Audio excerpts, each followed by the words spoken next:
వీరి వీరి గుమ్మడి పండు వీరి పేరేమి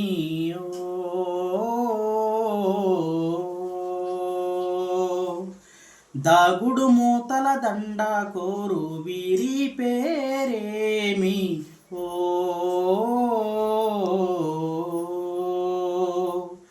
ఇది మనుషులు ఆడే ఆట అనుకుంటారే అంతా ఆ దేవుడు ఆడే ఆట అని తెలిసేదెప్పుడంట అయ్యో ఈ ఆటకి అంతే లేదుగా అయినా లోకానికి